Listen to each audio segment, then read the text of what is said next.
Everyone, it's Ethan Hermes back again for another video today, and welcome back to the channel, guys. We're here again for yet another CDL video, and let's talk about this past week. So week 3 of Major 4, the last of the qualifications for the year. So sad, we're coming to another end of the year. I really hope next year's schedule is a little bit different because, of course, we only had 4 events this year, not including the Pro-Am. So I would love to see the tournaments start in December, or at least just, I don't know, make them better. No, not better. I just wish there was more, because obviously we have Major 1 from February to March. We have Major 2 from March to April, then Major 3 from May to June, and then, of course, Major 4 from June to July, and then Champs in August. I feel like it would be so sweet to have like 6 or 7 events throughout the year. I just wish there was more COD.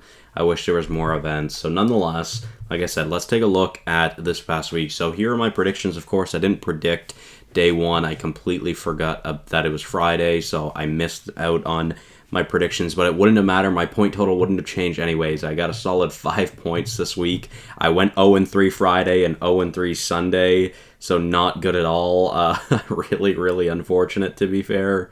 But yeah, so let's take a look at this, of course. So London beat Atlanta. I had Atlanta beating London. I had Paris beating Florida. I just figured there was going to be an upset for Paris this weekend, and I expected it to be over Florida. Got that one wrong. And then I expected the Surge to beat the Rocker. Got that one wrong. So obviously, any New York fans out there, you were really hoping that one of Paris or Seattle was going to clutch up here on Friday, because if Seattle and Paris had a won, then Rocker and Mutineers would be 10 points lower, which is a much easier hill to climb for the subliners.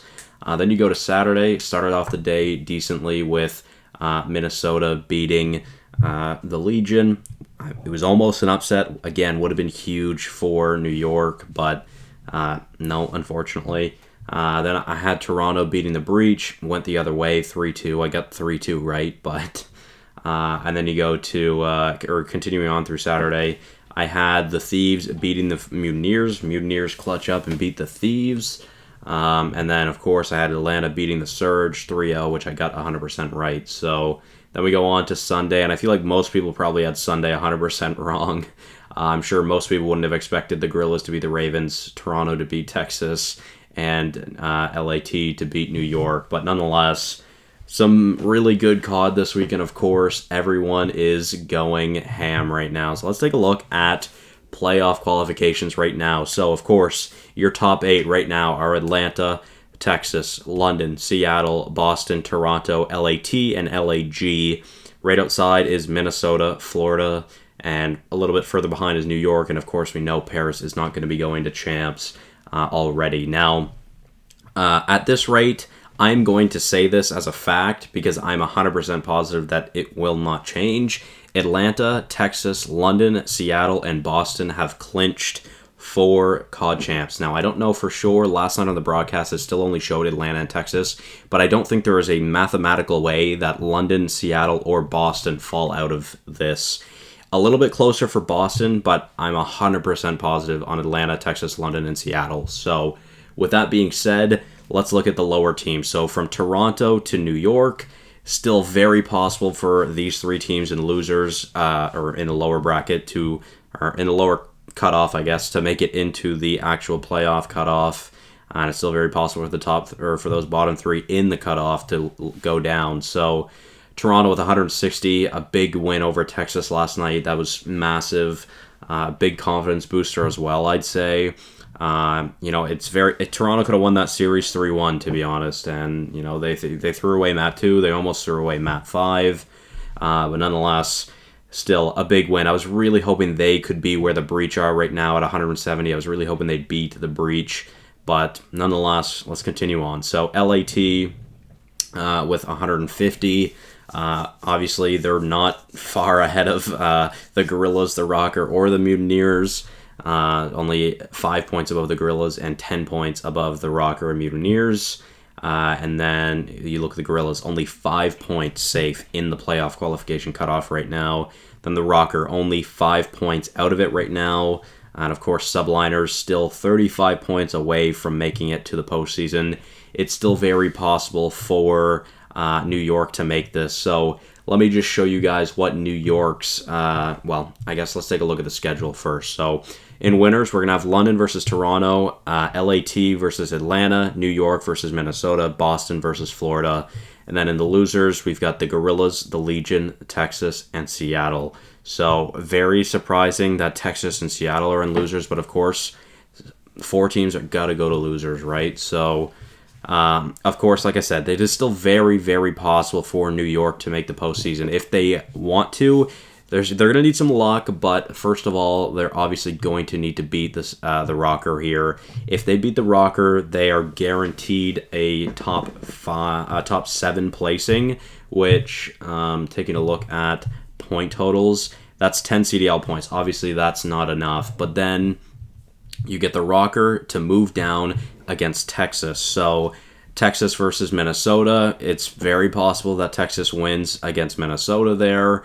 And then Rocker go 0-2, they get eliminated. They're done for the season, which means they would go. I'm just going to close this tab because I don't need that one anymore. But they would go 0-2. They wouldn't get any CDL points. They would be stuck at 9. Well, they'd be stuck not going to champs, that's for sure. Then you look at Florida's run. So Florida in winners, it's very possible they lose to the Breach, and then they go down to Seattle. And I would imagine Seattle would like a bit of a redemption against Mutineers. Of course, Seattle did not have a good stage, so I would imagine they're going to be playing much better here on land this weekend.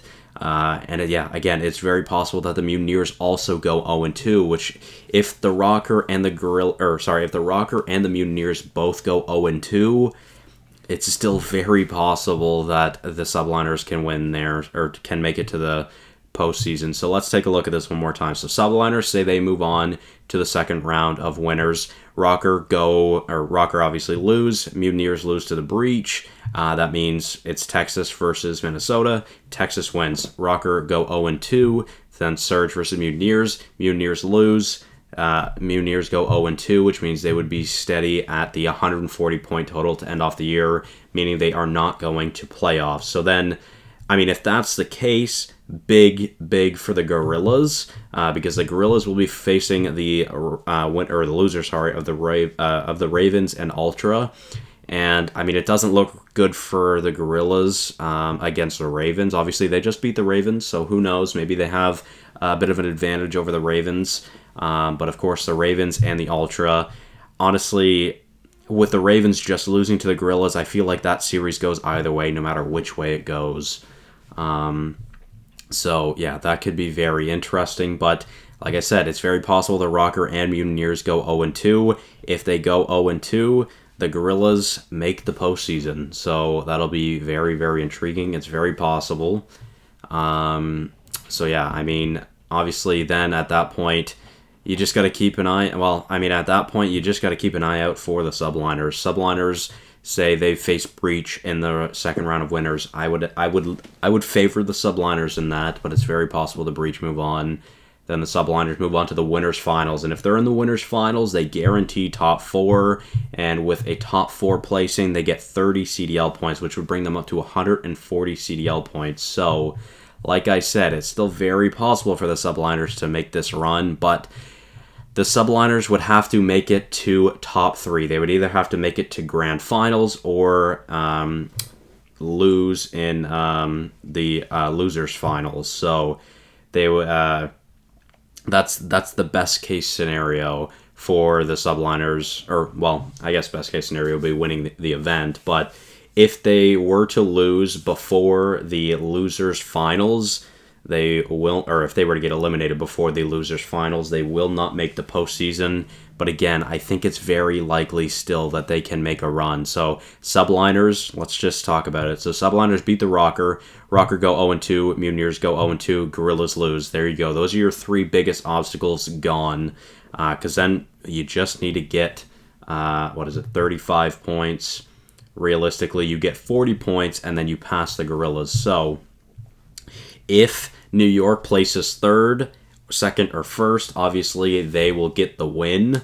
They will be able to go to the postseason, but they need to get 3rd place no matter what if they want to make it to the postseason. And again, some luck needs to go on their side with the Rocker, Mutineers, and Gorillas losing their matches. I don't think you get any points still if you finish...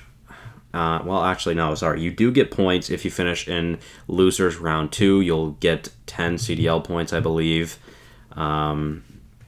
So yeah, I'm very worried for Toronto right now because of course they're at 160 points, and depending on what the Thieves, the Gorillas, the Rocker, the Mutineers, and the Subliners do, it's possible Toronto fall out.